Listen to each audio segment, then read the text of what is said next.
ஜமீன்தார்கள், வட்டிக்கு பணம் கொடுப்பவர்கள், மில் முதலாளிகள். இவர்கள் மூவரும் ஒழிக்கப்பட வேண்டியவர்கள் என்கிறார் ஈ.வே. ராமசாமி. ஏன் ஒழிக்கப்பட வேண்டியவர்கள் என சொல்கிறார் என பார்ப்பதற்கு முன். நம் சேனலை சப்ஸ்கிரைப் செய்து ஆதரவு தாருங்கள். உங்கள் ஆதரவு நமக்கு ஊக்கமளித்து. இன்னும் நம் பங்களிப்பை சிறப்பாக செய்ய உதவும். நன்றி. இனி காணொளி. சுயமரியாதை இயக்க நூற்றாண்டு அடிச்சுவடுகள். என்கிற தலைப்பில் 23 ஜூலை 25 நாள் விடுதலையில் ஈ.வே. ராமசாமி கூறியதென வந்தது. நாட்டில் ஒழிக்கப்பட வேண்டியது 3 என கூறி ஈ.வே. ராமசாமி கூறியது. முதலில் ஜமீன்தார்கள் தன்மையும் முறையும் ஒழிய வேண்டும் என்பது. முக்கியமானவைகளில் ஒன்றாகும். மனித சமூக வாழ்வுக்கு ஜமீன்தார் தன்மை ஓர் விஷ ஜந்துக்கு ஒப்பானதாகும். மனிதர்கள் தரித்திரம், பசி முதலிய கஷ்டங்களுக்கு ஆளாகி சுகவாழ்வு இல்லாமல் அடிமை நிலையில் இருப்பதற்கு இந்த ஜமீன்தார்கள் என்னும் விஷஜந்துக்களே காரணமாகும். இந்த ஜமீன் முறையானது உலக வாழ்க்கைக்கு அல்லது எந்த விதத்தில் அவசியமானது என்பது நமக்கு விளங்கவில்லை. இவர்களால் மனித சமூகத்திற்கு என்ன நன்மை என்பதும் விளங்கவில்லை. இவர்களால் மனித சமூகத்திற்கு என்ன நன்மை என்பதும் விளங்கவில்லை. பெரும்பரப்புள்ள பூமிகளை தங்களுடையது என்று செய்து கொள்ளவும். அவற்றை பெரும் எண்ணிக்கை கொண்ட மக்கள் பாடுபட்டு உழுது பயிர் செய்து பாதுகாத்து தானியமாக்கி. ஜமீன்தாரர்களுக்கு கொடுக்கிறார்கள். குடியரசு தலையங்கம் ஆகஸ்ட் 27, 1933. ஜமீன்தார்கள் ஒழிக்கப்பட வேண்டும் என ஈ.வே. ராமசாமி சொன்னது நியாயமே. ஆனால் அதே வாய். தெலுங்கு பேசும் ஜமீன்தார்கள் ஒழிக்கப்பட்டதும். ஐயையோ, ஜமீன்தார்களை ஒழித்துவிட்டார்களே என ஒப்பாரி வைத்த முரண்பாட்டை என்னவென்று சொல்வது. நீங்கள் தான் ஜமீன்களை விஷ ஜந்து என்றீர்கள். அதனால் ஒழிக்கப்பட வேண்டும் என்றீர்கள். அவர்கள் ஒழிக்கப்பட்டதும் இப்படி கூப்பாடு போட்டால். அந்த அறிவில் எவ்வளவு அயோக்கியத்தனம் இருக்கும். தான் இந்த விஷயத்தில் மாறியதற்காக ஈ.வே. ராமசாமி ஏதேனும் நியாயமான காரணம் எடுத்து வைத்தாரா என்றால் அதுவும் கிடையாது. நான் இப்படித்தான் முட்டாள்தனமாக பேசுவேன். கேட்க வேண்டியது உன் தலையெழுத்து என்கிற ரீதியில் உடையார் பாளையம் என்கிற சிற்றூருக்கு சென்று ஈ.வே. ராமசாமி பேசியது. அன்பார்ந்த தலைவர் குறுநில மன்னர் அவர்களே, தாய்மார்களே, தோழர்களே. இந்த உடையார்பாளையம் என்னும் புராதன ஊருக்கு 2ஆம் தடவையாக வந்திருக்கிறேன். இந்த ஊர் குறுநில மன்னரை நான் இதுவரை பார்த்ததில்லை. இன்று இந்த ஊரையும் அரண்மனையையும் பார்த்து வேதனை அடைந்தேன். மகிழ்ச்சியடையவில்லை. சரித்திர சம்பந்தமான இந்த ஊரின் நிலை அவ்வளவு பரிதாபப்பட வேண்டியதாக உள்ளது. ஜமீன்தார்கள் என்பவர்கள் கடன்பட்டு இருந்தார்களா? அவர்களுடைய சொத்து ஏலத்தில் போய்விட்டதா? இல்லை, பின் ஏன் இந்த நிலை? அப்படியிருந்தும் கூட இந்த ஜமீன்தார்கள் இருந்தால் நமக்கு இடையூறு என்று நினைத்து பார்ப்பன ஆட்சி இவர்களை ஒழித்தது. காமராசர் போன்றவர்களைப் பற்றி ஏதேதோ சொல்வார்கள். ஆனால் உண்மையில் நம்மை ஆள்பவர்கள் பார்ப்பனர்கள் தான். பார்ப்பனர்களின் நோக்கமென்ன? பார்ப்பனர் கைக்கு ஆட்சி வந்த உடனே 632 ராஜாக்களை ஒழித்தார்கள். இதை ஒரே வரியில் செய்தார்கள். புதுக்கோட்டை, திருவாங்கூர், கொச்சி, மைசூர், ஐதராபாத் ராஜாக்களை நமக்கு தெரியும். அவர்களின் ஆட்சி அதிகாரம் யாவும் ஒழிக்கப்பட்டு சர்க்காரின் சம்பள ஆட்களாக ஆக்கப்பட்டார்கள். ஏன் இப்படி செய்தார்கள் என்றால் ராஜாக்கள் எல்லாம் பார்ப்பனரல்லாதார் சூத்திரர்கள். மனுதர்ம சாஸ்திரப்படி சூத்திரன் ராசாவாக இருக்கக்கூடாது. காந்தியிடம் வெள்ளையன் ராஜ்யத்தை கொடுத்தான். அவர் அதை பார்ப்பானிடம் கொடுத்தார். எனவே மனுதர்மப்படி சூத்திரர்கள் சூழ்ச்சி ஒழிக்கப்பட்டது. விடுதலை 8 மற்றும் பிப்ரவரி 9, 1960. இதே ஈ.வே. ராமசாமி தான். மனித சமூக வாழ்வுக்கு ஜமீன்தார் தன்மை ஓர் விஷ ஜந்துக்கு ஒப்பானதாகும். மனிதர்கள் தரித்திரம், பசி முதலிய கஷ்டங்களுக்கு ஆளாகி சுகவாழ்வு இல்லாமல் அடிமை நிலையில் இருப்பதற்கு இந்த ஜமீன்தார்கள் என்னும் விஷஜந்துக்களே காரணமாகும் என பேசினார். ஹைதராபாத் ஜமீன்களை ஒழிக்க இந்திய அரசு தயாரானபோது. இந்திய அரசுக்கு முழுமையாக ஆதரவளித்தார். அந்த ஜமீன்தார்களை ஒன்றுமில்லாதவர்களாக்கிவிட்ட பிறகு. ஐயையோ, ஜமீன்களை ஒழித்து கட்டிவிட்டார்களே என ஒப்பாரி வைக்கிறார். ஐயா, நீங்கள் தானே ஜமீன்தார்கள் ஒழிக்கப்பட வேண்டும் என தீர்மானம் போட்டீர். பேசினீர். இப்போது இப்படி பேசலாமா? இந்த மாற்றத்திற்கு என்ன காரணம்? உங்கள் மண்டை மூலையில் ஏதேனும் பிசகெல்லாம் இல்லை எனச் சொல்வீர்களாயின். இந்த அரைவைக்காட்டுத்தனமான முரண்பாட்டுக்கு ஒரு நியாயமான காரணம் சொல்லுமையா. எனக் கூறியிருந்தால் என்ன கூறி இருப்பார். வாயை மூடு பார்ப்பன அடிமையே. என கூறியிருப்பாரே தவிர தன் அறிவிலுள்ள பிழையைத் திருத்திக் கொள்கிற அறிவை மாத்திரம் கொள்ள மாட்டார். கேள்வியே கேட்காமல் ஈ. ராமசாமி எது சொன்னாலும் தலையை ஆட்டுகிற அடிமைக் கூட்டம் இருக்கும்போது. அவர் எப்படி தன்னை திருத்திக் கொள்ள வேண்டும் என நினைத்திருப்பார். ஜமீன்தாரை ஒழித்தாக வேண்டும் என்ற ஈ. ராமசாமி. அடுத்ததாக வட்டிக்கு விட்டு சம்பாதிப்போர் ஒழிக்கப்பட வேண்டும் என்கிறார். ஜமீன்தார் போலவே இன்னும் இரண்டொரு கூட்டம் உண்டு. அதாவது லேவாதேவிக்காரர்கள். மில் முதலாளிகள் முதலாகியவர்களாவார்கள். லேவாதேவி என்பது ஒரு கொடுமையான தொழிலேயாகும்.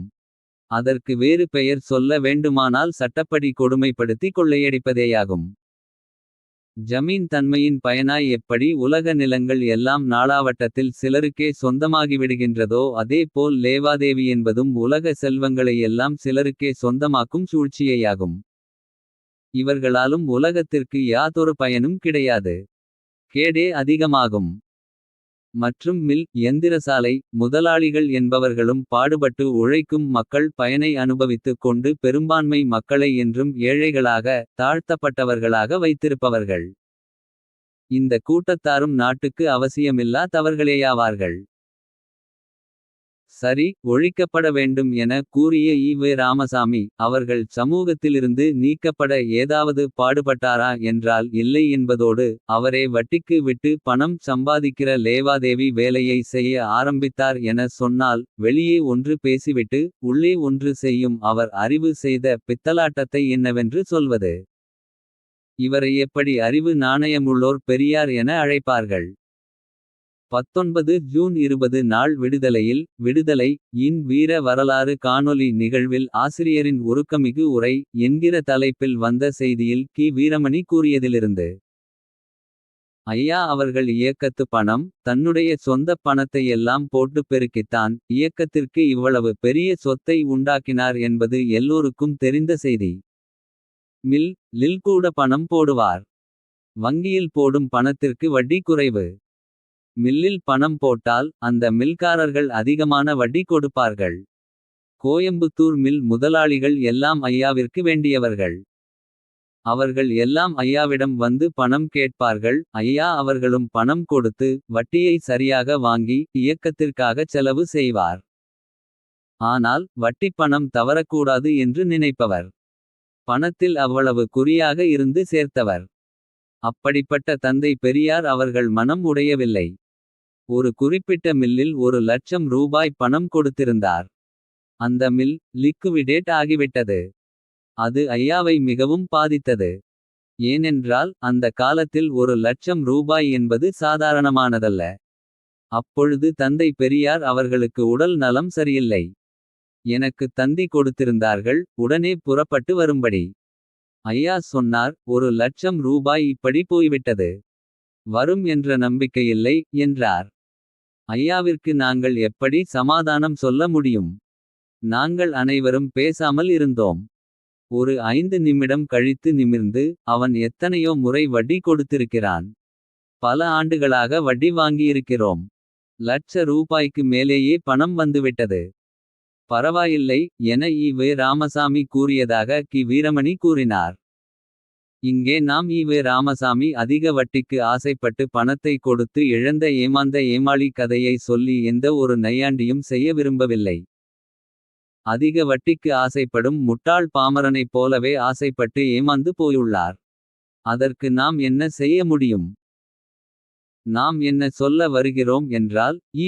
ராமசாமி வட்டிக்கு விடுவதை சட்டப்படி கொடுமைப்படுத்தி கொள்ளையடிக்கும் செயல் என கூறிவிட்டு. அந்த கொள்ளையடிக்கும் செயலை அவரே செய்தாரே இது தான் அறிவு நாணயமா என தான் கூறுகிறோம்.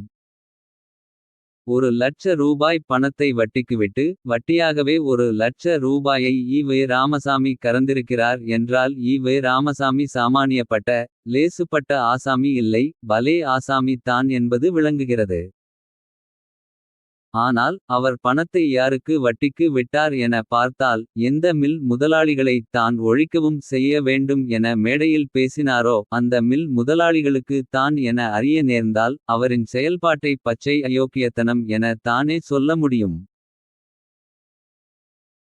இதில் இன்னொரு பித்தலாட்டம் என்னவென்றால். தன்னிடம் வட்டிக்கு கடன் வாங்கிய மில் முதலாளிகள் நன்றாக இருந்தால்தான் மென்மேலும் கடன் வாங்குவார்கள். வட்டி கொடுப்பார்கள். வேலை நிறுத்தம் அது இதுவென ஏதாவது நடந்தால். தன் லேவாதேவி பிஸ்னஸ்க்கு ஆபத்து வந்துவிடுமே என்று. எந்த மில் முதலாளிகள் ஒழிக்கப்பட வேண்டும் என நெற்றி நரம்பு புடைக்க வீர வசனம் பேசினாரோ. அந்த மில் முதலாளிகளுக்கு இப்படி வக்காலத்து வாங்கி ஈ.வே. ராமசாமி சொன்னது. வீட்டிலிருக்கும் பணத்தை மில்லாகக் கட்டித் தொழிலாளிக்கு வேலை கொடுப்பவனிடம் போய் வேலை நிறுத்தம் செய் என்று சொல்லி மில் வாசலில் காலித்தனம் செய்வதா. உண்மை அக்கிரமத்தை ஒழிக்க யாரும் முன்வரவில்லையே. விடுதலை ஜனவரி 23 1959. ஈ.வே. ராமசாமியின் நரம்பில்லாத நாக்கு எப்படியெல்லாம் ஆட்டம் போட்டு பேசியுள்ளது. சமூகத்திற்கு தீங்கு என சொல்லி எதையெல்லாம் ஒழித்து கட்ட வேண்டும் என பேசியும். எழுதியும் வைத்துவிட்டு அவற்றோடு கள்ள உறவு வைத்த ஈ.வே. ராமசாமியை பெரியார் என்றா சொல்ல முடியும். சிறியார் என தானே சொல்ல வேண்டும். காந்தியை பற்றி சொல்வார்கள். இப்படியொரு அகிம்சைவாதி இங்கே வாழ்ந்தான் என நாம் வருங்காலத்தில் கூறினால் நம்புவதற்கு கூட கடினமாக தான் இருக்கும் என. ஈ.வே. ராமசாமியை காண்கிறபோது அதே தான் நமக்கும் தோன்றுகிறது.